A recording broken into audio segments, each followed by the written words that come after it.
Technological development அசுர வேகத்துல நம்ம கைய மீறி போயிட்டு இருக்குன்ற பீதி நமக்கு இருக்கு. இன்னொரு பக்கம் நம்ம ப்ரொஃபஷனல் அண்ட் பிசினஸ் growthக்காக லேட்டஸ்ட் டெக்னாலஜிஸை அடாப்ட் பண்ணுன்ற சூழ்நிலைக்கும் தள்ளப்பட்டிருக்கோம். இது எல்லாம் எங்க கொண்டு போய் முடிய போகுதுன்னு கேட்டீங்கன்னா அங்கதான் பிலாசபி ஆரம்பிக்குது. டெக்னாலஜி எப்பவுமே லீனியரா முன்னோக்கி தான் ப்ராக்ரஸ் ஆகும்ன்றது ஃபேக்ட் கிடையாது, இட்ஸ் an assumption. ஒரு டெக்னாலஜியை செதுக்கிறதுல இருந்து சதைக்கிற வரைக்கும் அதுக்கு ஹியூமன் பீயிங்ஸ் தான் காரணம். ஹியூமன் பீயிங்ஸ் இன்ஃப்ளூயன்ஸ் பண்ற விஷயங்கள் கல்ச்சரல் வேல்யூஸ், எக்கனாமிக்ஸ், பாலிடிக்ஸ், அப்புறம் எல்லா விதமான நேச்சுரல் பினாமினா.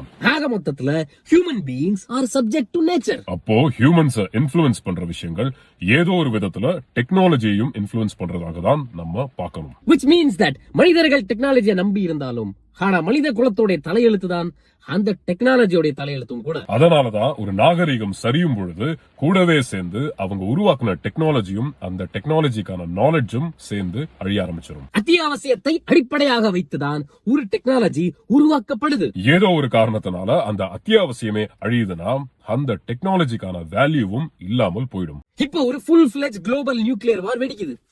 அதுல 80% மக்கள் ஸ்பாட்ல டெத் ஆயிட்டாங்க. நியூக்ளியர் வாருக்கு அப்புறம் நியூக்ளியர் வின்டர் நடக்குது. அதுல இன்னும் 10% மக்கள் இறந்துடுறாங்க. பேரழிவை சந்தித்த அந்த சூழ்நிலையில dating apps, OnlyFans, SLMs, LLMs, BDSMs, AGI, LCU இது எல்லாத்துக்கும் வேலை இருக்காது, தேவையும் இருக்காது. 10 ஜெனரேஷன்ஸ்க்கு அப்புறம் நியூக்ளியர்னா என்னன்னே தெரியாம போக வாய்ப்பு இருக்கு. அந்த மக்களுடைய மொழிகள்ல மாற்றம் வரும், அவங்களுடைய புரிதல்ல மாற்றம் வரும். அதனால அவங்க கண்டுபிடிக்கிற டெக்னாலஜி நம்ம டெக்னாலஜி காட்டிலும் ரொம்ப டிஃபரெண்டா இருக்கும். நியூக்ளியர் வார் வரைக்கும் கூட போக வேணாம்.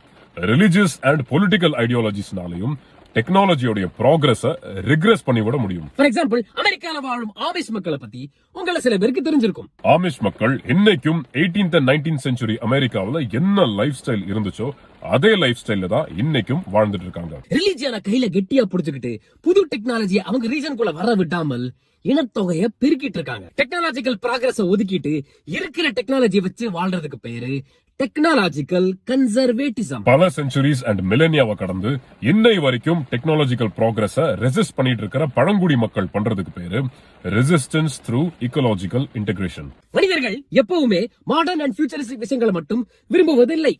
அவன் அப்பப்போ ரெட்ரோ பாடல்களையும் விண்டேஜ் விஷயங்களையும் பார்த்து நினைச்சு மூடாவான். ஏஐ அண்ட் ஆட்டோமேஷனை நோக்கி நாம ஓடும் பொழுது திடீர்னு ஹியூமன் ஒன்லி மேட் விஷயங்களுக்கு வேல்யூ இன்க்ரீஸ் ஆகலாம். நமக்கு புது டெக்னாலஜியை கண்டுபிடிக்கவும் தெரியும், அதை வச்சு அழிக்கவும் தெரியும். நமக்கு டெக்னாலஜியை விட்டு கொடுக்கவும் தெரியும். Finish.